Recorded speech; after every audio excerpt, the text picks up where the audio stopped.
You are watching Grace Television.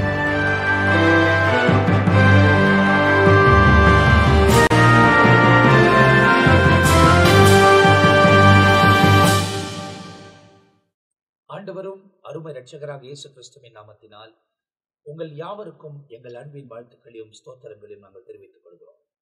தேவனுடைய பெரிதான கிருபையால் சுவிசேஷம் என்ற இன்னொரு எபிசோட்ல உங்களை சந்திப்பதில் நாங்கள் மிகவும் மகிழ்ச்சி அடைகிறோம்.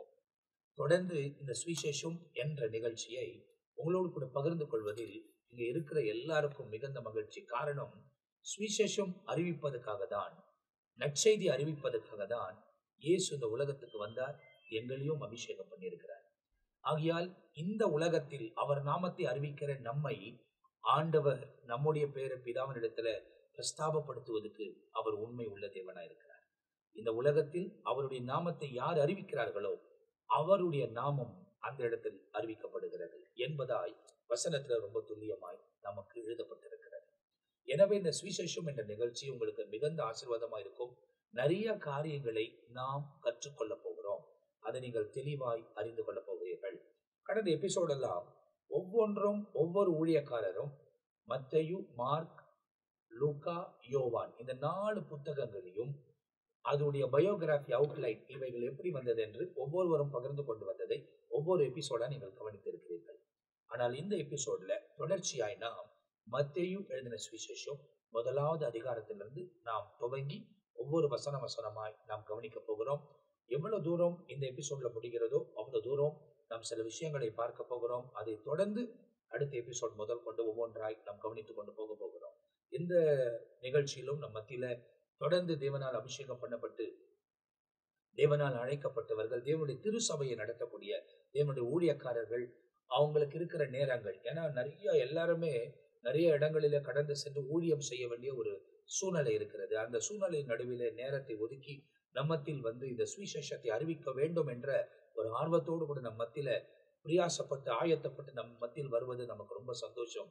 அவங்க மூலியமா ஆவியானவர் பேசுகிற ஒவ்வொரு காரியமும் உங்களுக்கும் எனக்கும் பிரயோஜனமா இருக்கும் என்பதில் சந்தேகம் இல்லை. ஆகையால் தொடர்ந்து நாம் நிகழ்ச்சிக்குள்ள கடந்து போக போகிறோம். நம்ம மத்தியில முதலாவது ரெவரண்ட் மெல்கிசேதேக் அவர்கள் நம்மோடு கூட பகிர்ந்து கொள்வார்கள். ஆண்டவரும் அருமை இரட்சகர் ஆகிய இயேசு கிறிஸ்துவின் இனிதான நாமத்தினாலே சுவிசேஷம் என்கிற இந்த நிகழ்ச்சியில நாம் மத்தேயுவின் புஸ்தகத்தின் ஒவ்வொரு அதிகாரமாக வசனமாக நாம் தியானிக்க போகிறோம்.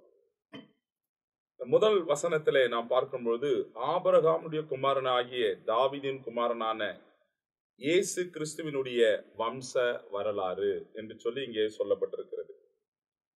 இந்த இடத்துல நாம் பார்க்கும் பொழுது மத்தேயு எப்படி எழுதுகிறார் என்று சொன்னால், ஆபிரகாமின் குமாரனாகிய தாவீதின் குமாரனான இயேசு கிறிஸ்துடைய வம்ச வரலாறு என்று சொல்லி இயேசு எந்த ரீதியிலே அவர் எந்த வம்சத்தில வந்தார் என்பதை மிக தெளிவாக சொல்லுகிறது.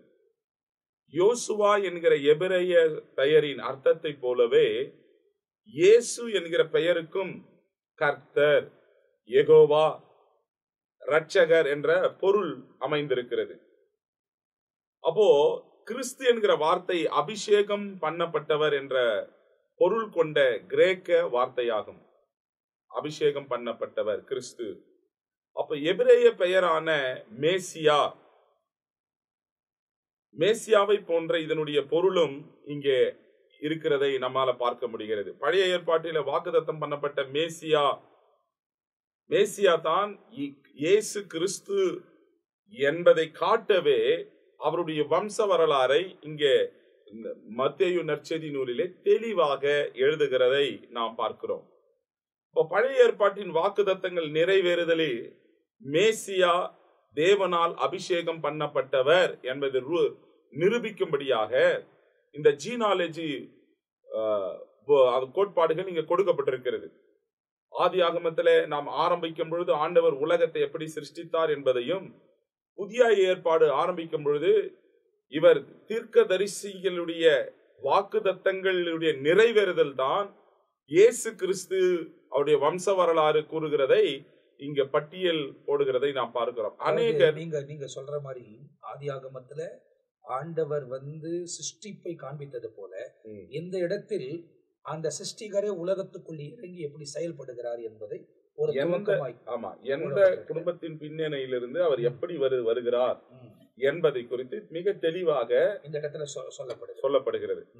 அப்ப பாருங்க, தீர்க்க தரிசியினால் பிரித்தெடுக்கப்பட்ட பரிசுத்தமாக்கப்பட்ட அவர் ஒரு தீர்க்க தரிசியாகவும் ராஜாவாகவும் இருக்க வேண்டியது அவசியம் என்பதை உபாகமம் 18ஆம் அதிகாரம் 15வது வசனம் இவ்விதமாய் சொல்லுகிறது. உன் தேவனாகிய கர்த்தர் என்னை போலவே ஒரு தீர்க்க தரிசியை உனக்காக உன் நடுவே உன் சகோதரிலிருந்து எழும்ப பண்ணுவார், அவருக்கு செவி கொடுப்பீர்களாக என்று தீர்க்க தரிசனமாக உரைக்கப்பட்ட நிறைவேறுதல் தான் இயேசு கிறிஸ்து. அதே போல 2 சாமுவேலின் புஸ்தகம் 7ஆம் அதிகாரம் 11வது வசனம், உன்னுடைய எல்லா சத்துருக்களுக்கும் உன்னை நீங்களாக்கி இளைப்பாறவும் பண்ணினேன், இப்பொழுது கர்த்தர் உனக்கு வீட்டை உண்டு பண்ணுவார் என்பதை கர்த்தர் உனக்கு அறிவிக்கிறார் என்று சொல்லுகிறார். அப்ப பாருங்க, தீர்க்கதரிசியுடைய நிறைவேறுதல் என்ன என்று சொன்னால், சத்துருக்களுக்கு உன்னை நீங்களாக்கி உன்னை இளைப்பாற பண்ணவே கர்த்தர் உன் வீட்டை கட்டுவார் என்று சொல்லி தீர்க்க தரிசனமாய் சொல்லப்பட்டது. எப்படின்னா, இந்த யூத வம்சத்தை நிலைநிறுத்த, இந்த ராஜாங்கத்தை நிலைவரப்படுத்த ஒரு தீர்க்கதரிசியை நான் அனுப்புவேன் என்று சொல்லப்பட்ட தீர்க்கதரிசியின் நிறைவேறுதல் தான் இயேசு கிறிஸ்து, அதாவது மேசியாவின் பிறப்பு, அவருடைய வம்ச வரலாறு என்று வேதத்தில் இங்கே நாம் குறிக்கப்படுகிறது. அநேக வார்த்தைகள் இருக்கிறது. ஏசாயா 7ஆம் அதிகாரத்துல 14ஆம் வசனம், ஆதலால் ஆண்டவர் தாமே உங்களுக்கு ஒரு அடையாளத்தை கொடுப்பார், இதோ ஒரு கன்னிகை கர்ப்பவதியாகி ஒரு குமாரனை பெறுவாள், அவருக்கு இம்மானுவேல் என்று பெயரிடுவாயாக. அப்போ கிறிஸ்துவின் வருகைக்கு முன்பதாக ஏற்கனவே தீர்க்கதரிசிகளால் வார்த்தைகள் கொடுக்கப்பட்டது. அப்ப பாருங்க, ஒரு கன்னிகை கர்ப்பவதியாகி ஒரு குமாரனை பெறுவாள், அவருக்கு இம்மானுவேல் என்று பெயரிடுவாயாக. இது தீர்க்கதரிசிகள் சொல்லப்பட்ட வார்த்தை. அதே போல ஏசாயா 9ஆம் அதிகாரத்துல 6ஆம் 7ஆம் வசனத்தில் விதமாய் சொல்லுகிறது, நமக்கு ஒரு பாலகன் பிறந்தார், நமக்கு ஒரு குமாரன் கொடுக்கப்பட்டார், கர்த்தத்துவம் அவர் தோளின் மேல் இருக்கும், அவர் நாமம் அதிசயமானவர், ஆலோசனை கர்த்தர், வல்லமை உள்ள தேவன், நித்திய பிதா, சமாதான பிரபு எனப்படும். தாவீதின் சிங்காசனத்தையும் அவனுடைய ராஜ்யத்தையும் அவர் திடப்படுத்தி அதை இது முதற் கொண்டு என்றென்றைக்கும் நியாயத்திலும் நீதியிலும் நிலைப்படுத்தும்படிக்கு அவருடைய கர்த்தத்துவத்தின் பெருக்கத்திற்கும் அதன் சமாதானத்துக்கும் முடிவில்லை, சேனைகளின் கர்த்தருடைய வைராக்கியம் இதை செய்யும். எப்படின்னா, தாவீதுடைய சிங்காசனத்தையும் அவருடைய ராஜ்யத்தையும் அவர் திடப்படுத்தி, யார் அவர்? அவர்தான் வல்லமை உள்ளவர், அவர்தான் அதிசயமானவர், ஆலோசனை கர்த்தர், நித்திய பிதா என்று சொல்லப்படுகிறது.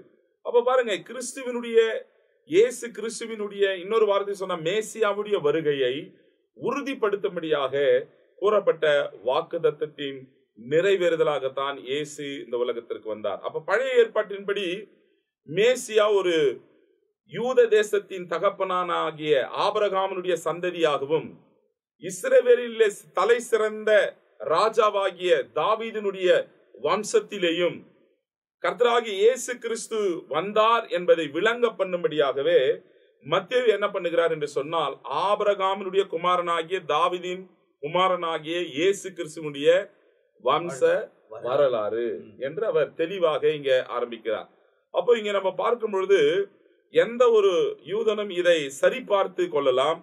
வேதாகமத்தில் கூறப்பட்டிருக்கிற குமாரன் என்கிற வார்த்தை பல்வேறு விதமான உறவுகளை குறிக்கலாம். சில நேரங்களிலே நேரடியாக மகனையும் பேரனையும், அல்லது மனித வழக்கத்தின்படி சீஷன் அல்லது அதிக பிரியமான நபர் அல்லது ஒரு சந்ததியை குறிக்கலாம். நேரடியாகவோ அல்லது மறைமுகமாகவோ இப்படி சொல்லப்படலாம். அப்போ இங்கே இயேசு தம்முடைய மனித வழக்கத்தின்படி தமக்கு 1000 ஆண்டுகளுக்கு முன் வாழ்ந்த தாவீதினுடைய சந்ததியிலையும் 2000 ஆண்டுகளுக்கு முன்பதாக வாழ்ந்த ஆபிரகாமுடைய சந்ததியிலையும் வந்தவர் என்பதை இங்கே பொருள்படுகிறது. அப்போ இந்த இடத்துல பாருங்க, மத்திய எழுதின சுவிசேஷத்தில் அவர் எப்படி ஆரம்பிக்கிறார். ஸோ இது ரொம்ப அழகா வேற ஒரு நிகழ்ச்சியில நம்ம பிஷப் ரெவரண்ட் பெனியஸ் ஐயா ரொம்ப அழகா ஒரு காரியத்தை சொன்னாங்க. அது என் கவனத்துக்கு வருது. அதை நீங்க கேட்டீங்கன்னா ரொம்ப நல்லா இருக்கும். ஏன்னா ஒவ்வொரு காரியத்திலையும், அதாவது அவர் எங்க சொல்லப்பட்டார், எங்க பாடப்பட்டார், அப்படின்றத ஒன்று கோர்வையா அன்பு போதகர் அவர்கள் ஏற்கனவே சொன்ன ஒரு நிகழ்ச்சியில நீங்க சொன்னதை எனக்கு ரொம்ப அழகா சொல்லுது. ஏன்னா இயேசு கிறிஸ்துவை குறித்து வேதத்துல ஆரம்பத்துல சொன்ன காரியங்கள் எல்லாம் இந்த இடத்தில் நிறைவேறுகிறது. பல நாமங்கள் அவருக்கு கொடுக்கப்பட்டிருந்தாலும் பரலோகத்திலிருந்து அவருக்கு கொடுக்கப்பட்ட ஒரே நாமம் இயேசு என்ற நாமம், ஜீசஸ். அந்த நாமத்துக்கு தான் வானமும் பூமியும் முடங்கும் என்பதாக எழுதப்பட்டிருக்கிறது. பலர் பேர் அவருக்கு வச்சிருக்கலாம். அந்த இடத்துல ஆண்டவரை குறித்து நிறைய நாமங்கள் சொல்லி அவர்கள் கூப்பிடலாம். ஆனா பரலோகத்திலிருந்து பிதாவானவர் அவருக்கு சொன்ன பேரும், தேவ தூதர்கள் மரியாள் இடத்தில் சொன்ன பேரு, இயேசு என்று பெயரிடுவாயாக, you shall name him or call him Jesus என்று கொடுக்கப்பட்டிருக்கிறது. அந்த நாமம் கொடுக்கப்பட்டதிலிருந்து அவருக்கு வேற எந்த நாமமும் கொடுக்கப்படவில்லை. அவர் தொடர்ந்து நீங்க பாப்பீங்கன்னா இயேசு என்ற நாமத்தில் தான் இதுவரை சாத்தான் நடங்குகிறான். இந்த வானமும் பூமியும் அவருக்கு முன்பதாய் மண்டியிடுகிறது. அதை தான் நாம் வேதத்தில் பார்க்கிறோம். இப்போது நம் மத்தியில தொடர்ந்து பிஷப் ரெவரண்ட் பினியஸ் ஐயா நம்மோடு கூட பகிர்ந்து கொள்வார். ஆண்டவராகிய இயேசுவின் நாமம் மகிமைப்படுவதாக. இந்த நிகழ்ச்சியில குறிப்பாய் இந்த சுவிசேஷத்தை குறித்து பேச வேண்டும் என்று சொன்ன பிறகு முதலாவது அதிகாரத்தை பற்றி தியானிக்கிற நேரத்துல இதுல பார்த்தீங்கன்னா நிறைய பேர் தான் இருக்கு. என்ன பேசுறது, இதுல எதை ஆராய்ச்சி செய்வது என்ற ஒரு குழப்பம் எனக்குள்ளே இருந்தது. ஆனா அந்த குழப்பத்திற்கு முதல் வசனத்துல எனக்கு விடை கிடைத்து விட்டது. என்னன்னு கேட்டா, ஆபிரகாமின் குமாரனாகிய தாவீதின் குமாரனான இயேசு கிறிஸ்துடைய வம்ச வரலாறு. இதுலயே ஒரு பெரிய விடை எனக்கு கிடைச்சிருச்சு.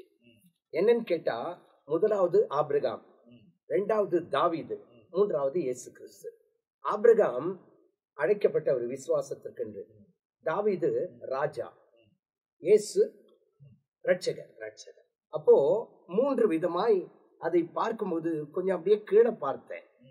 கீழே பார்த்தா 1 முதல் 5 வரையிலும் பார்த்தா ராஜா அல்லாத ஒரு வம்ச வரலாறு. நீங்க அந்த வசனத்தை நீங்க எங்கனாலும் வாசி பார்க்கலாம்.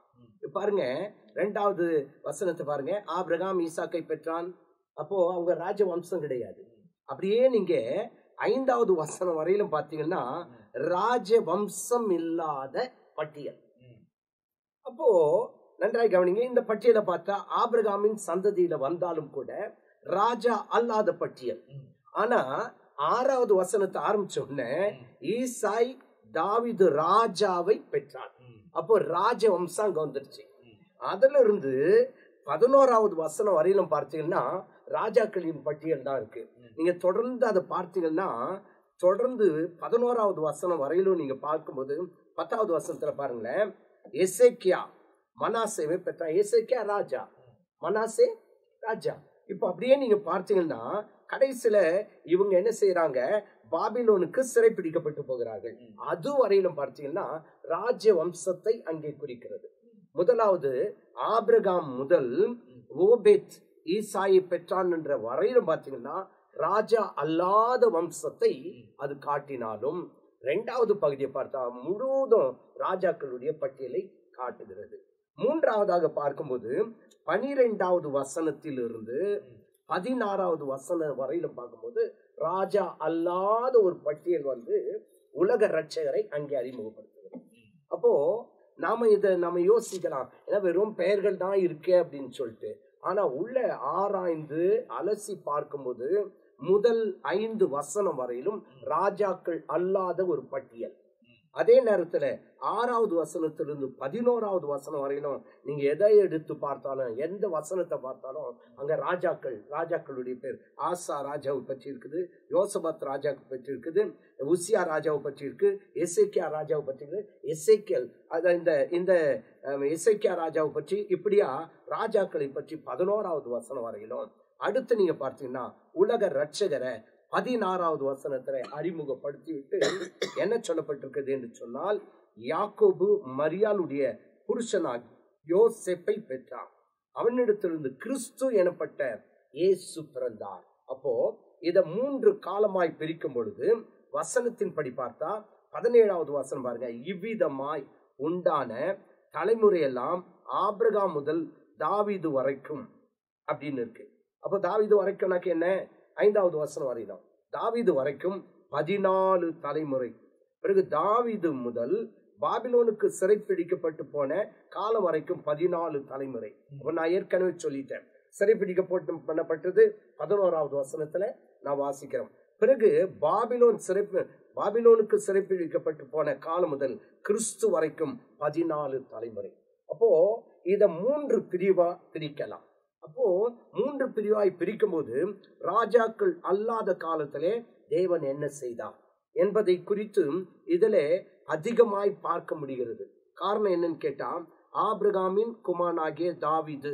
அப்போ ஆபிரகாம் ராஜா அல்ல, அதே நேரத்துல தாவீது ராஜா. மூன்றாவதாக கிறிஸ்து. 3 பேர் அங்க சொல்லியிருக்கு.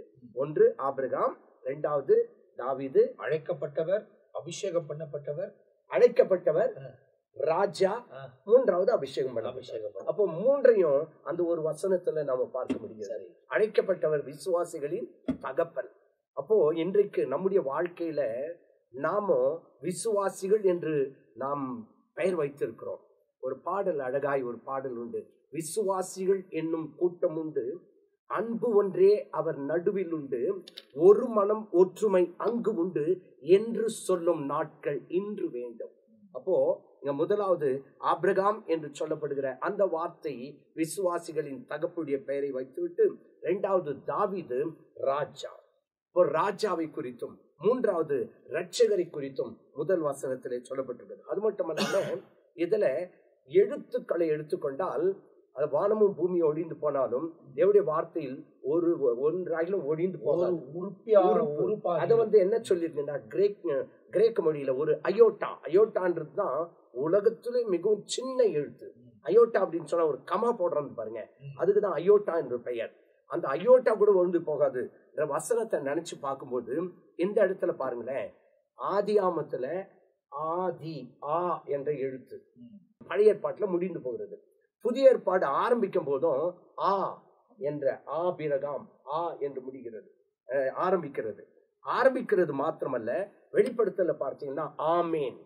அப்போ அந்த பழைய ஏற்பாட்டின் ஆரம்பம் ஆ என்ற எழுத்து, புதிய ஏற்பாட்டின் ஆரம்பம் ஆ என்ற எழுத்து, புதிய ஏற்பாட்டின் முடிவு ஆ என்ற எழுத்து. அப்போ ஒரு வார்த்தை கூட இங்க விடுபடாதபடிக்கு அருமையாய் அழகாய் சொல்லப்பட்டிருக்குது. அப்போ முதல் பகுதி நம்முடைய வாழ்க்கையில விசுவாசம் வேண்டும். இரண்டாவது பகுதி நாம் ஆளுகை செய்கிறவர்களாய் உலகத்தில் இருக்க வேண்டும். மூன்றாவது பகுதி அந்த இரட்சகரோடு கூட நாம் வாழ வேண்டும் என்பதை குறித்து இங்க தெளிவாய் 3 பகுதியாக நாம் பிரிக்க முடிகிறது. 4வது பகுதியை பார்ப்பீர்கள் என்று சொன்னால் 17வது வசனத்திலிருந்து, இவ்விதமாய் உண்டான தலைமுறை எல்லாம் ஆபிரகாம் முதல் தாவீது வரையிலும் 14, தாவீது முதல் பாபிலோனுக்கு கடந்து சென்ற வரையிலும் 14, பாபிலோனுக்கு சிறைப்பிடிக்கப்பட்ட அந்த நாளிலிருந்து, அதாவது அங்க தெளிவா சொல்லப்பட்டிருக்க ஒரு வார்த்தை என்னன்னு கேட்டா, கிறிஸ்து வரைக்கும் 14 தலைமுறை. பிறகு கிறிஸ்து பற்றி இந்த ஒரு பெரிய அறிமுகம் பார்க்கும் பொழுது உள்ள நீங்க ஒவ்வொரு வசனத்தையும் அங்க சொல்லப்பட்டிருக்கதான ஒவ்வொருடைய பெயரை குறித்தும் நான் வாசிக்கும் போது மிகவும் ஆழமான கருத்துக்கள் அங்கே அடங்கி இருக்குது. பாருங்க, அதுல ஒரு வார்த்தையை மட்டும் சொல்ல ஆசைப்படுகிறேன். ஆபிரகாம் ஈசாக்கை பெற்றான். அங்க முக்கியமான நபர்களை மட்டும் தான் அங்க சொல்லியிருக்கு. ஈசாக்கு யார்? இயேசு கிறிஸ்துக்கு ஒப்புமையானவர். அதன் பிறகு யாக்கோப்பு, ஈசாக்கு யாக்கோப்பை பெற்றான். யாக்கோப்பு யூதாவை பெற்றான். அப்ப ஏன் யூதா அங்க காட்டப்படுகிறது என்று சொன்னால், அந்த வம்சத்துல தான் யார் வராங்க? யூத ராஜசிங்கமாகிய இயேசு தோன்றுகிறதாக நாம் பார்க்கிறோம். அந்த யூதா, பிறகு யூதா 3வது வசனத்திலையும் யூதா என்று சொல்லப்பட்டிருக்கிறது. அப்போ குறிக்கப்பட்டிருக்கிற ஒவ்வொரு பெயர்களுக்கும் அதற்கு காரணமும் அர்த்தமும் நிறைய காணப்படுகிறது. ஆகவே இந்த முதல் பகுதி ராஜாக்கள் அல்லாத ஒரு பட்டியல், 2வது பகுதி ராஜாக்களின் பட்டியல், 3வது பகுதியும் ராஜாக்கள் அல்லாத இரட்சகருடைய அந்த வம்சத்தை கடைசியாய் குறிக்கிறது. அதன் பிறகு பார்த்தா ஆண்டவராகிய இயேசு கிறிஸ்துடைய குடும்பத்தை குறித்து, யார் அந்த யோசேப்பு, யார் அந்த மரியாள், அது எதற்காக அவர்கள் உலகத்திற்கு வந்தார்கள். இப்போ நன்றாய் கவனிக்க வேண்டும் என்று சொன்னால் 21வது வசனத்தை பாருங்க. அவள் ஒரு குமாரனை பெறுவாள், அவருக்கு இயேசு என்று பெயரிடுவாயாக, ஏனெனில் அவர் தமது ஜனங்களின் பாவங்களை நீக்கி அவர்களை ரட்சிப்பார். அப்போ அந்த ரட்சகரை குறித்து மூன்றாவது பகுதி, நான் ஏற்கனவே சொன்னேன், முதல் பகுதி ஆபிரகாம், இரண்டாவது பகுதி ராஜாக்கள், மூன்றாவது பகுதி இயேசுவின் அதாவது பிறப்பை கடைசியில் என்ன செய்து அறிமுகப்படுத்தும் போது அந்த இயேசு யார் என்பதை இங்கே சொல்லப்பட்டிருக்கிறது. அவர் அதாவது தமது ஜனங்களின் பாவங்களை நீக்கி அவர்களை ரட்சிக்கிறவர் என்று சொல்லி ரட்சகரை அறிமுகப்படுத்துகிற அதிகாரமாய் முதல். அப்ப இந்த இடத்துல நீங்க பார்க்கும் போது எப்படி ஒவ்வொரு காரியமும் விவரிக்கிறது. 14 தலைமுறைகள், 14 தலைமுறைகள் 3 முறை குறிக்கப்பட்டிருக்கிறதையும், ஆபிரகாமில் இருந்து தாவீது வரை, தாவீதிலிருந்து அவர்கள் பாபிலோனுக்கு சிறை பிடிக்கிற வரை, அந்த பாபிலோனிலிருந்து சிறைப்பட்ட நாள் முதல் கிறிஸ்து வரை 14 தலைமுறைகள் என்று எழுதப்பட்டிருக்கு. இதுக்குரிய விவரங்கள் எல்லாம் ஒவ்வொன்றை பார்க்கிறோம். ஆண்டவர் அவங்களுக்கு கொடுத்திருக்கிற கிருபையின்படி அவர்கள் தியானித்த மோடு கூட இந்த பகுதியை பகிர்ந்து கொடுக்கிறார்கள். இதை குறித்து நம் மத்தியில ரெவரண்ட் ஜெயக்குமார் அவர்கள் என்ன சொல்லுகிறார்கள் என்பதை நாம் கேட்க போகிறோம். கர்த்தருடைய நாமம் மகிமைப்படுவதாக. ஆண்டவராகிய இயேசு கிறிஸ்துவினுடைய 4 நற்செய்தி அல்லது சுவிசேஷ புஸ்தகங்களிலே நாம் ஆராதிக்கிற ஆண்டவராகிய இயேசு கிறிஸ்துவை குறித்து தெளிவான காரியங்கள், தெளிவான சத்தியங்கள், அவர் யார் என்பதை குறித்து நாம் அறிந்து புரிந்து கொண்டு அவரை விசுவாசிக்கும்படியாய், அவரை தொழுது கொள்ளும்படியான ஆணித்தரமான சத்தியங்களை தேவன் நமக்கு எழுதி கொடுத்திருக்கிறார். அதில் முதல் புத்தகமாக இருக்கிறதான மத்தேயு எழுதின சுவிசேஷ புஸ்தகங்கள்.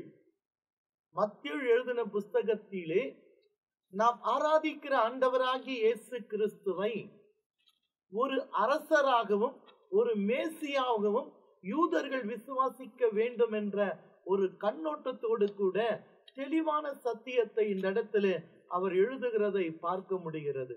உதாரணமாக சொன்னால், ஆண்டவராகிய இயேசு கிறிஸ்துவினுடைய வம்ச வரலாறை குறித்து மத்தேயு எழுதும் பொழுது தெளிவாக ஒரு காரியத்தை எழுதுகிறார். ஆபிரகாமின் குமாரனாகிய தாவீதின் குமாரனான இயேசு கிறிஸ்துவின் வம்ச வரலாறு. இந்த இடத்துல ஏன் ஆபிரகாமை இந்த இடத்துல முன்னிறுத்துகிறார், தாவீதை ஏன் முன்னிறுத்துகிறார் என்பதை குறித்து ஏற்கனவே பேசின தேவதாசர்கள் தெளிவான சில சத்தியத்தை எடுத்து உரைத்திருக்கிறார்கள். ஆபிரகாம் என்பவர் இஸ்ரவேல் மக்களுக்கு மிகவும் முக்கியமானவர். எதுக்கெடுத்தாலும் ஆபிரகாமை முன்வைப்பார்கள். ஏனென்றால் புதிய ஏற்பாடு காலத்திலே ஆபிரகாமுடைய ஆசீர்வாதத்தை சுதந்திரமாய் பெற்றுக்கொள்ள வேண்டுமானால் தேவன் ஆபிரகாமோடு செய்த உடன்படிக்கையை நீங்கள் கடைபிடிக்க வேண்டும் என்று தான் அவர்கள் முன்வைப்பார்கள். ஏனென்றால் யூதர்களுக்கு முக்கியமானவர் கோத்திர பிதாக்கள் என்று சொல்லி அழைக்கும் பொழுது 3 நபர்களை முன்வைப்பார்கள். ஆபிரகாம், ஈசாக்கு, யாக்கோப்பு. இவர்கள் தான் கோத்திர பிதாக்கள். இஸ்ரவேல் மக்களுக்கு மிகவும் முக்கியமான 3 நபர்கள் என்று சொன்னால் ஆபிரகாம், ஈசாக்கு, யாக்கோப்பை தான் அழைப்பார்கள். ஏனென்றால் யூதருடைய வம்சத்தை பார்க்கும் பொழுது தேவன் ஆதியாகத்திலிருந்து பார்க்கும் பொழுது முதல் தொடக்கத்தை ஆதாமிலிருந்து கர்த்தர் தொடக்கத்தை தொடங்கினார். அடுத்தபடியாக மனுஷன் பாவம் செய்து விழுந்த பிறகு, வீழ்ச்சி அடைந்த பிறகு 2வது தொடக்கமாக தேவன் தன் பார்வைக்கு சரியாய் கண்டபடி ஆபிரகாமை தேவன் அழைக்கிறார். ஆதியாக 12ஆம் அதிகாரத்திலே தேவன் ஆபிரகாமை அழைக்கும் பொழுது, நீ உன் தேசத்தை, உன் இனத்தை விட்டு நான் உனக்கு காட்டும் தேசத்துக்கு நீ போ, நான் உன்னை பெரிய ஜாதியாக்குவேன். அதிலிருந்து தான் இந்த கோத்திர பிதாக்கள் என்று சொல்வதனால தான் அந்த ஆபிரகாமில் இருந்து நாம் ஆபிரகாம், ஈசாக்கு, யாக்கோப்பு. அப்படி என்றால் அந்த நாட்களிலே இயேசு கிறிஸ்து ஆபிரகாமுடைய வழியில் வந்தவரும் தாவீதுடைய வம்சத்தின் ராஜாவாகிற தகுதி உடையவரமாய் அவர் இருக்கிறார் என்று சொல்லி எல்லோரும் விசுவாசிக்க முடியாது. 2 காரியம் முன்வைக்க. ஒன்று, இயேசு மேசியாவாக அவர் சித்தரிக்கிறார். 2வதாக ராஜாவாக இருக்கிறார். அப்ப ஆபிரகாமை சொல்லும் பொழுது யூதர்களுக்கு முக்கியமானவர்கள் ஆபிரகாம், ஈசாக்கு, யாக்கோப்பு.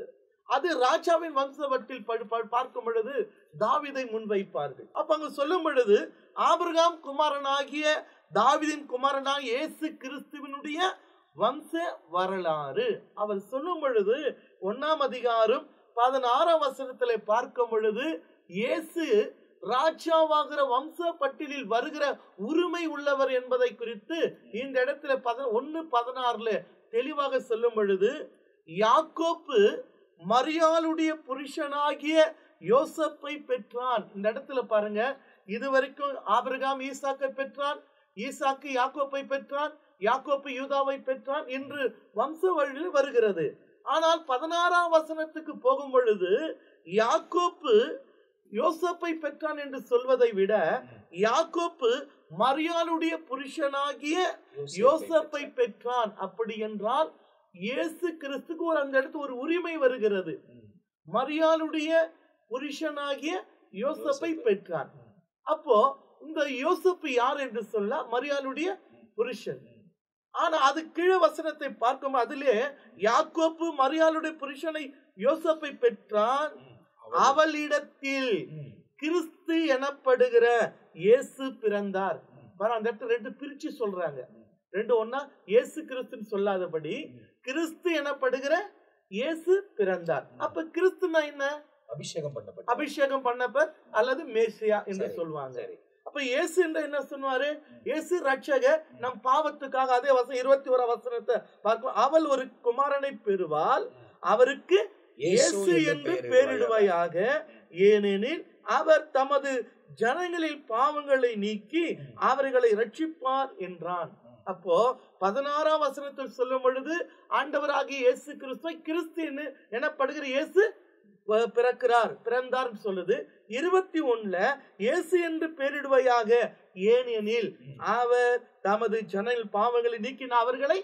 பாருங்க, வேதத்தில் நல்லா பாருங்க, இயேசுக்கு ஒரு நாமம் சொல்லப்பட்டு இருக்குதுன்னு சொன்னா அந்த நாமத்துக்கான அர்த்தங்கள் மேன்மைக்குரியதாக இருக்கும். சரி, அடுத்து அதுல 23ல பாருங்க, அவன் இதோ ஒரு கன்னிகை கர்ப்பவதியாகி ஒரு குமாரனை பெறுவாள், அவருக்கு இம்மானுவேல் என்று பெயரிடுவாயாக. இதே அதிகாரத்தில் இயேசுக்கு முதல் கிறிஸ்து சொல்றாங்க, இன்னொரு இடத்துல இயேசுன்னு சொல்றாங்க, இன்னொரு இடத்துல இம்மானுவேல் சொல்றாங்க. அப்படி என்றால் இயேசுக்கு ஒரு பேர் வந்தா, இயேசு கிறிஸ்துக்கு ஒரு நாமம் கொடுத்தா அதற்கான மேன்மைக்கான பெயர் தான் வச்சிருக்கிறாங்க. இந்த இடத்துல முற்றிலுமாய் எழுதின ஆசிரியர் இதை என்ன, இயேசு ஒரு மேசியாவாகவும் அவர் ஒரு ராஜாவாகவும் இருக்கிறார். அது மாத்திரமல்ல, ஆபிரகாமுடைய வம்சத்தில் இருந்து வந்தவரும் தாவீதுடைய அரசனுடைய வம்சத்தில் வந்தவரும் அவருக்கு வளர்ப்பு தகப்பனாகின்ற யோசேப்புடைய வம்ச பட்டியலிலே அவர் இடம் பெறுகிறபடினாலே அவருக்கு ராஜாவாகிற உரிமை இருக்கிறது. எப்படி ஒரு பெற்ற பிள்ளைக்கு உரிமை இருக்கிறதோ அதை விட வளர்ப்பு பிள்ளைக்கு ஒரு பெரிதான உரிமை உண்டு. சட்டத்தில் அப்படிதான் இருக்கும். ஏனென்றால் யோசேப்பு, வசனம் சொல்லுது, யோசேப்பு இயேசுவை பெற்றான், வேதத்தில் இல்ல.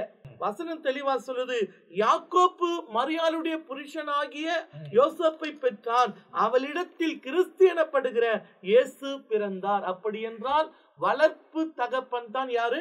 யோசேப்பு. புரியுதுங்களா?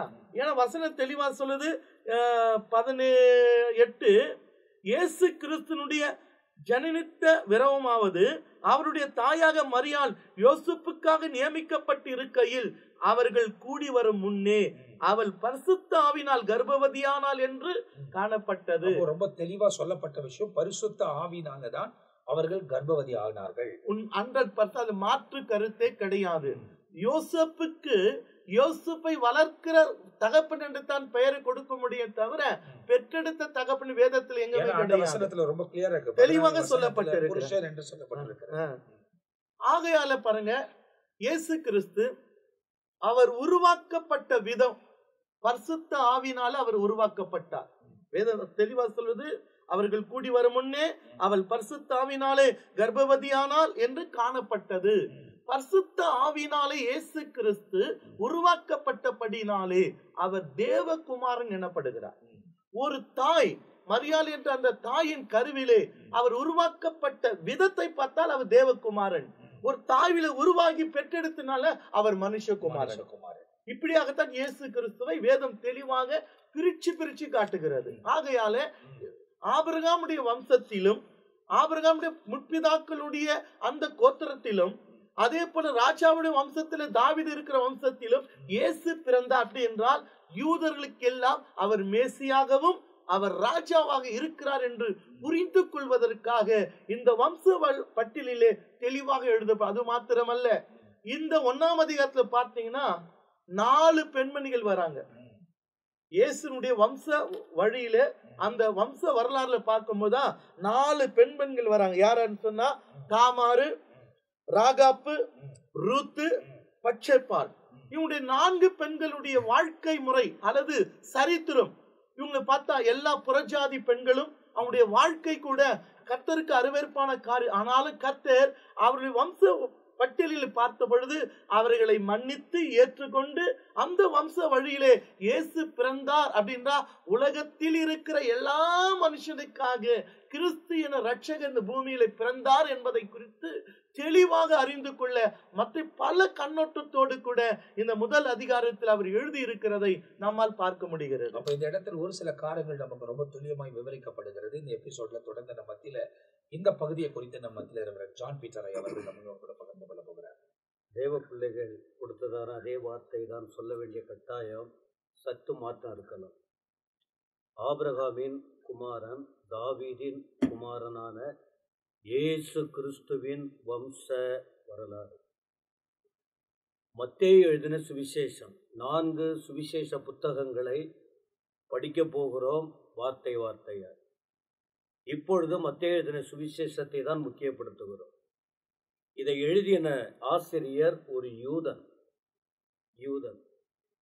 இந்த புத்தகத்தை இயேசு கிறிஸ்துவை ஒரு ராஜாவாக காண்பிக்கதான் முற்படுகிறார்.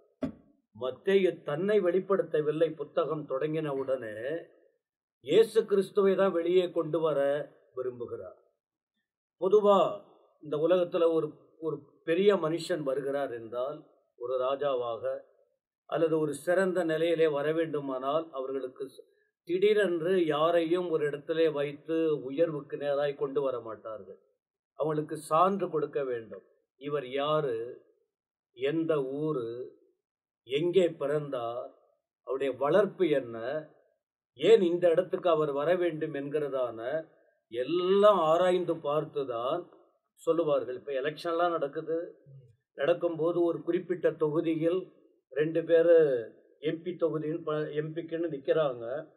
அவங்க என்ன சொல்றாங்க, இன்னார் இந்த மண்ணின் மைந்தன், இன்னார் அவரும் மண்ணில் தான் இருக்காரு, வேற ஒரு இடத்துல இருந்து வந்தவர்னு ஒரு போட்டி உருவாகுகிற நிலை.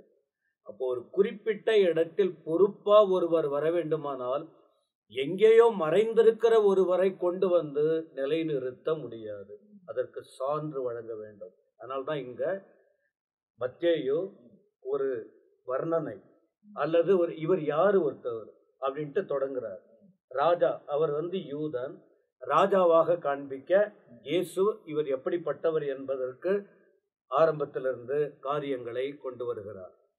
அப்ப இயேசு கிறிஸ்துவின் பிறப்பை பற்றி தொடர்பு இந்த அதிகாரத்துல பிறப்பின் வரலாறு அதை தான் பார்க்கிறோம். அப்ப அந்த ஒரு பிறப்பே இல்லைன்னு சொன்னா மற்ற காரியத்துக்குள்ள விரிவாக ஆலோசிக்க முடியாது. அப்ப என்ன பிறப்பின் வரலாறு அப்படின்னா இந்த அதிகாரத்தில் குறிப்பா 2 பகுதியாக தான் பிரிக்கப்படும். 2 பகுதி. சரி, ஒன்று 1ஆம் வசனத்திலிருந்து 17 வரைக்கும் என்னவென்று சொன்னால் இயேசு கிறிஸ்துவை ஒட்டி உள்ளதான வம்ச வரலாறு, அதாவது மனுஷீகத்தை சுட்டி காட்டுகிற காரியம். இரண்டாவது 18 முதல் 24 வரைக்கும் பார்த்தால் தெய்வீகத்தை காட்டுகிறது. ஒரு மனுஷன் சொன்னா 2 காரியம்தான், ஒன்று மாம்சம், இன்னொன்று ஆவிக்குரிய நிலை. இப்ப இந்த முதல் அதிகாரத்தை கூட 2 விதத்தில் தான் பிரிக்கப்படுகிறது. முதலில் மனுஷீக பரம்பரை வரலாறு, அதன் பிறகு தெய்வீக பரம்பரை வரலாறை பற்றி இதிலே பார்க்கிறோம். 17ஆம் வசனத்திலே குறிப்பிட்டபடி 4 தலைமுறை, அதை 42 தலைமுறை குறித்து பார்க்கிறோம். 42 தலைமுறை ஜெனரேஷன். அப்போ அதை 3 பகுதியாக பிரிக்கப்படுகிறது. அந்த காரியங்களை எல்லாம் படித்து கொண்டிருக்கிறோம். என்ன? ஆபிரகாம் முதல் தாவீது 14, தாவீது முதல் பாபிலோனுக்கு சிறைப்பட்டு போன காலம் வரைக்கும் 14, பாபிலோனுக்கு சிறைப்பட்டு போன காலம் முதல் கிறிஸ்து வரைக்கும் 14 தலைமுறை. அப்போ 42 தலைமுறை குறித்து பார்க்கிறோம். இதை குறித்தெல்லாம் நாம ஏற்கனவே தியானித்து இருக்கிறோம். இதற்குள்ளேயே நாம சுற்றிக்கிட்டு இருக்க வேண்டிய அவசியம் இல்லை. 17ஆம் வசனத்துல தெளிவா இருக்கு. 42 தலைமுறை அதை 3 பகுதியாக பிரிக்கப்படுகிறது. அப்போ முதல்ல பார்க்கும்போது என்ன? ஆபிரகாமின் குமாரனாகிய தாவீதின் குமாரனான இயேசு கிறிஸ்துவின் வம்ச வரலாறு. இந்த பகுதியை நீங்க பார்த்தால் வெறும் பழைய ஏற்பாட்டுக்குட்பட்டதான நபர்களை குறித்து தான் வரிசைப்படுத்தி சொல்லியிருக்கு. இதுல அநேக ஆபிரகாம், தாவீது, இடையில சில காரியம் சொல்லியிருக்கு.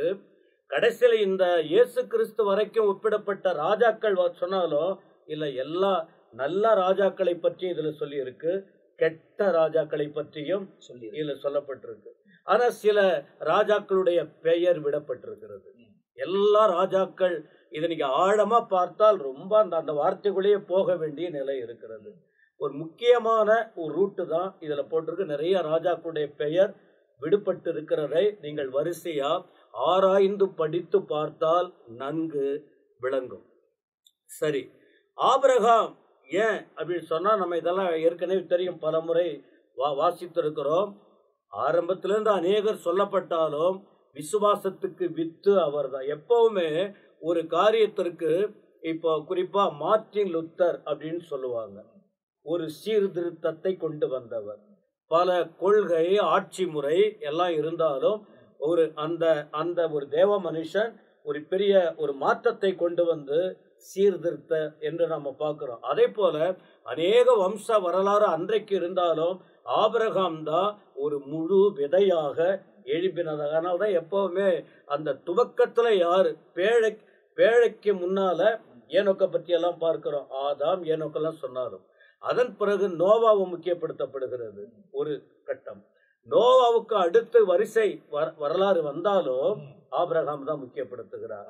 ஆபிரகாமுக்கு பிறகுதான் எபிரேய அந்த வம்சம் மொழி முக்கியப்படுத்தப்படுகிறது. தம்முடைய ஜனத்தை தனியா முத்தரிக்கிறார்.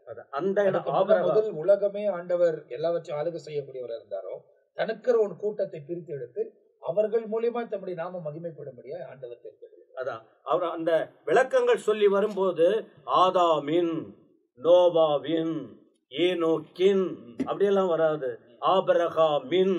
அப்ப தேவன் யாரை எப்ப முக்கியப்படுத்தணும்னு அவருக்கு தெரியும். அதனால ஆபிரகாமின் குமாரன் என்று. அப்ப ஏன் ஆபிரகாம் அப்படின்னு சொல்லும் போது 12ஆம் அதிகாரம் 3ஆம் வசனம், ஆதியாகமம் 12:3, உன்னை ஆசீர்வதிக்கிறவர்களை ஆசீர்வதிப்பேன், உன்னை சபிக்கிறவர்களை சபிப்பேன், உனக்குள் பூமியில் உள்ள வம்சங்கள் எல்லாம் ஆசீர்வதிக்கப்படும். அந்த ஆசீர்வாதத்தின் வார்த்தை இவர் மூலமாய் துவக்கம். அது ஆபிரகாம். அதை பற்றி நாம் பார்க்க முடியும். ரெண்டாவது தாவீதினுடைய குமாரன் அப்படின்னு சொல்றாரு. இதெல்லாம் நிறைய சொன்னாங்க, ராஜாக்களுடைய காரியங்கள் எல்லாம்.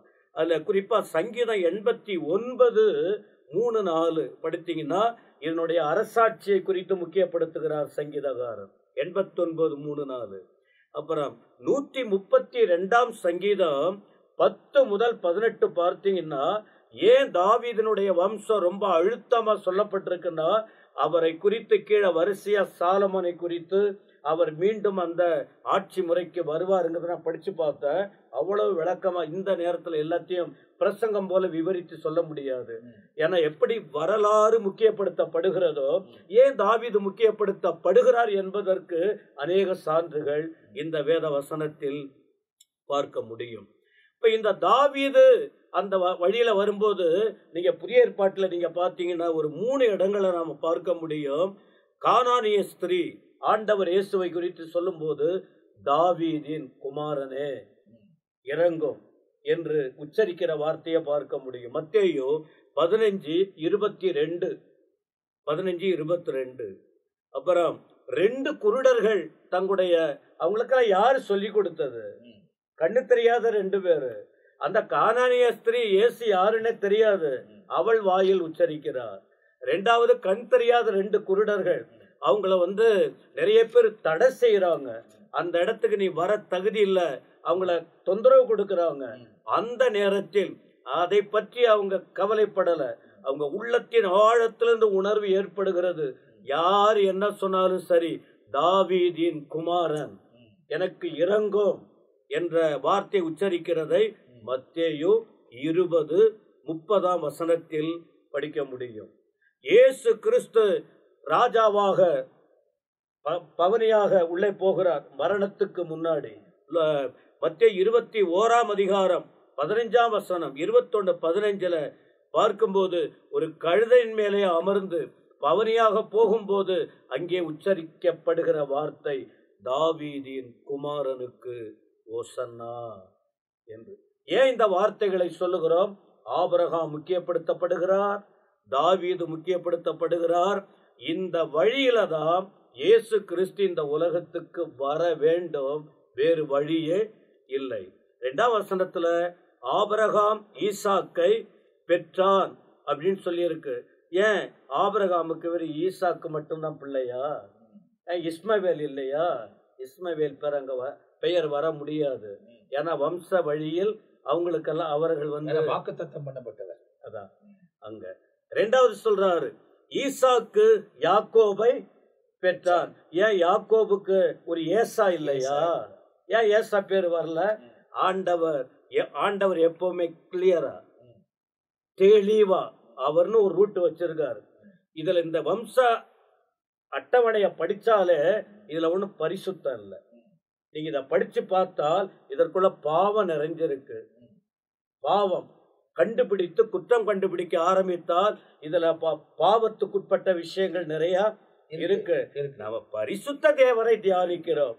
ஆண்டவர் வெறும் பரிசுத்தத்தை மட்டுமே என்று அல்ல, பாவம் இருக்கிற இடத்த பாவத்தை விலக்கி பரிசுத்தத்தை கொண்டு வர வேண்டும் என்பதற்காக தான் அவர் பூமிக்கு வந்ததினால் இந்த அட்டவணையில் நிறைய பார்க்க முடியும். அப்புறம் யாக்கோபு யூதாவையும் அவன் சகோதரனையும் பெற்றார். யூதா 4வது இடத்துல வர்றாரு. மற்ற சகோதரர்கள் அவங்க பேரை முன்ன கொண்டு வரல. யாக்கோபு பிள்ளைகள்னு வரும்போது யூதாவை முக்கியப்படுத்துகிறார். ஏன்? இதை எழுதினவர் ஒரு யூதன். இயேசு கிறிஸ்தியார் யூதருக்கு ராஜாவாக வரப்போகிறார். இஸ்ரவேல் ஜனங்கள் யூத ராஜசிங்கமாய் வருகிறபடியா யூதா கோத்திரத்திலிருந்து வந்தார் என்பதை குறிக்கும்படியாக இப்ப 12 பிள்ளைகள், யாக்கோபுக்கு 12 பிள்ளைகள். அந்த 12 பிள்ளைகள்ல யூதா கோத்திரத்துல வந்தார் என்பதை குறிக்கும்படியா அழகா இங்க முக்கியப்படுத்துகிறார். ஒரே ஒரு வார்த்தை, அதோடு மற்ற பிள்ளைகளையும் விடல என்பதுதான் இந்த 2 வசனத்துக்கு உட்பட்டதான விஷயம். அப்ப இந்த இடத்துல நீங்க பாப்பீங்கன்னா இந்த எபிசோட்ல நாம் இப்படியே சில காரியங்களை தியானிக்க போகிறோம். அப்போ நாங்க ஊழியக்காரர்கள் நம் மத்தியில தேவனுடைய வசனங்களை நம்மோடு கூட பகிர்ந்து கொண்டிருக்கிறார்கள். இதுல நிறைய காரியங்கள் நாம் தெரிந்து கொள்ள வேண்டியது இருக்கிறது. இதனுடைய இயேசு கிறிஸ்துவின் வம்ச வரலாறுல இந்த போடப்பட்ட வசனங்கள், இதுல 1வது அதிகாரத்தில் 25 வசனங்களில் அதுல ரொம்ப குறிப்பா சொல்லப்படுகிறது இந்த 14 தலைமுறைகள். அடுத்தது பரலோகத்திலிருந்து அவருக்கு ஒரு பெயர் கொடுக்கப்படுகிறது. இதுவரை மனிதர்கள் அங்கங்க ஒரு பெயர் வைத்ததை நாம் பார்க்கிறோம். ஆனா பரலோகத்திலிருந்து தேவதூதன் ஒரு பேரை சொல்றான், உனக்கு ஒரு குமாரனை பெறுவான், அவருக்கு இயேசு, அவருக்கு அவன் என்ற வார்த்தை உபயோகப்படுத்தப்படுகிறது இல்லை, அவருக்கு இயேசு என்று பெயரிடுவாயாக அப்படின்ற ஒரு கணத்துக்குரிய ஒரு நாமம் அறிவிக்கப்படுகிறது. இந்த நாமத்தில் தான் வானமும் பூமியும் முடங்கும் என்பதை வேதத்தில் எழுதப்பட்டிருக்கு. அதுக்கு பிறகு நீங்க பாத்தீங்கன்னா தீர்க்க தரிசனத்துல உரைத்ததெல்லாம் இந்த இடத்துல எழுதியிருக்கிறார்கள். அவருக்கு இம்மானுவேல் என்று பெயரிடுவாயாக. ஆனா மரியாள் பேர் வைக்கும் போது என்ன வைக்கிறாங்க அப்படின்னா இயேசுன்னு தான் வைக்கிறாங்க. இம்மானுவேல் வைக்கிறது இல்ல, மேசையான் வைக்கிறது இல்ல, ஆனா இயேசு என்று வைக்கிறாங்க. ஏன்னா அவங்க தேவ திட்டத்தை நிறைவேற்றக்கூடியவர்களா இருந்தார்கள். அதனாலதான் பரலோகம் அவங்களை தேர்ந்தெடுக்கிறது. அப்படின்னா ரொம்ப தெளிவா தெரிந்து கொள்ளணும். எல்லாருக்கும் சுவிசேஷம், எல்லாருக்கும் தெளிந்த வசனங்கள் அறிவிக்கப்படுகிறது. அந்த சித்தத்தின்படி அந்த திட்டத்தின்படி யார் அறிவிக்கிறார்களோ அவர்களை கர்த்தர் தம்முடைய ராஜ்யத்துக்காக பயன்படுத்துவதற்கு அவர் உண்மை உள்ள தேவனா இருக்கிறார். இன்னும் அநேக காரியங்களை நாம் தெரிந்து கொள்ள போகிறோம். பிஷப் ரெவரண்ட் பென்னியஸ் ஐயா சில காரியங்களை நம்மோடு கூட பேசுவதற்கு இருக்கிறாங்க. ஆனா இந்த எபிசோட்ல இல்லாம அடுத்த எபிசோடுக்கு அவைகளை நாம் கொண்டு போக விரும்புகிறோம். காரணம் நேரம் இந்த எபிசோட்ல கொஞ்சம் அதிகமாயிருச்சு. ஆனாலும் அடுத்த எபிசோட் முதல் கொண்டு நாம் தொடர்ச்சியாய் கர்த்தருடைய நாமத்தை மகிமைப்படுத்த போகிறோம். இப்பொழுது இந்த நிகழ்ச்சி உங்களுக்கு ஆசீர்வாதமாக இருந்திருக்கும் என்று நான் நம்புகிறேன். பார்க்கிற நீங்கள் மற்றவர்களோட பகிர்ந்து கொள்ளுங்கள். இன்னும் ஏராளமான உங்க கமெண்ட்ஸ் இருக்குமானா நீங்க தாராளமா தெரியப்படுத்தலாம். ஒருவேளை நாங்கள் ஏதாவது விஷயங்கள் இந்த இடத்தில் விட்டதை உங்களுக்கு கவனத்துக்கு வந்தால் அதையும் எங்களோடு கூட நீங்கள் பகிர்ந்து கொள்ள முடியும். அது அநேகருக்கு அறிவிப்பதுக்கும் தேவன் நமக்கு உதவி செய்வார். ஆகையால் தொடர்ந்து தேவனோடு கூட இணைந்திருங்கள். ஆண்டவரை நம்புங்கள், சுவிசேஷத்தை பிரசங்கியுங்கள், சுவிசேஷத்தை அறிந்து கொள்ளுங்கள், அதுக்கு பின்பு பிரசங்கியுங்கள். இயேசு சீக்கிரமாய் வரப்போகிறார். அடுத்த எபிசோட்ல உங்களை சந்திக்கிற வரை நாங்க எல்லாம் உங்ககிட்ட இருந்து விடை பெறுகிறோம். கர்த்தர் உங்களை ஆசீர்வதிப்பாராக. ஆமென். ஆமென்.